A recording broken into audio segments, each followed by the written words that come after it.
તો લોકગાયિકા કાજલ મહેરિયાના નામે મહેસાણા ફેમિલી કોર્ટમાં છૂટાછેડાની નકલી અરજી તે દાખલ થઈ છે।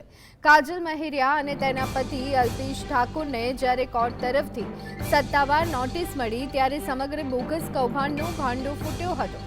આ ઘટનામાં જે વકીલોના નામ અરજીમાં દર્શાવવામાં આવ્યા હતા તેમણે પણ કોર્ટમાં હાજર થઈ અને સ્પષ્ટ ખુલાસો કર્યો છે કે અરજીમાં તેમની કોઈ જ સહી નથી।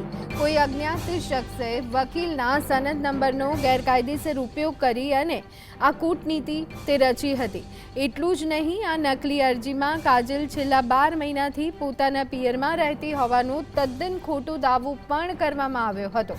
આ મામલાને પગલે કાજલ મહેરિયાના વકીલે કોર્ટના રજિસ્ટ્રાર સમક્ષ લેખિત રજૂઆત કરી અને આ કાવતરા પાછળ કયા તત્વો જવાબદાર છે તેની ઊંડી તપાસ કરવાની માંગ કરી છે।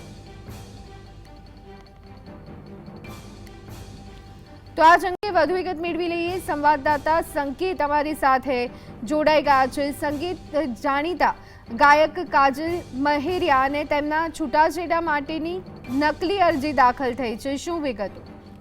જી, આ સમગ્ર બાબત છે તેમાં મહેસાણા કોર્ટ ખાતે અત્યારે હાલ નકલી એમ કહી શકીએ કે અરજી દાખલ કરવામાં આવી છે। જેમાં જે નકલી અરજી દાખલ કરવામાં આવી છે તેમાં કાજલ મહેરિયાના હમણાં તાજેતરમાં જે લગ્ન થયા છે તે છૂટાછેડા લેવા બાબતની અરજી હતી, જેમાં વકીલ દ્વારા જે સહીઓ સિક્કા કરવામાં આવ્યા છે એ તેની સનદનો દુરુપયોગ કરીને ખોટી રીતે સહીઓ કરવામાં આવી હોવાનું અત્યારે હાલ પ્રકાશમાં આવી છે। આ જે સમગ્ર બાબત હતી તેમાં જે અરજી દાખલ કરવામાં આવી છે તેની નોટિસની બજવણી તેમના પતિને આપવામાં આવતા જે સમગ્ર મામલો છે તે સામે આવ્યો છે। આ સમગ્ર બાબતે હાલ જે વકીલ છે તેમનું પણ કહેવું એવું છે કે આ જે અરજી કરવામાં આવી છે મેં કરી નથી, મારી સનદનો જે નંબર હોય છે તે સનદનો નંબર ખોટો ઉપયોગ કરીને આ સમગ્ર બાબત છે તેમાં સામે આવી છે। આ જ સમગ્ર બાબતે હાલ પોલીસ સ્ટેશન અરજી કરવામાં આવી છે અને કાજલ મહેરિયા દ્વારા આ સમગ્ર બાબતે કંઈ પણ કહેવામાં ન આવતું હોવાનું અત્યારે હાલ જાણવા મળી રહ્યું છે।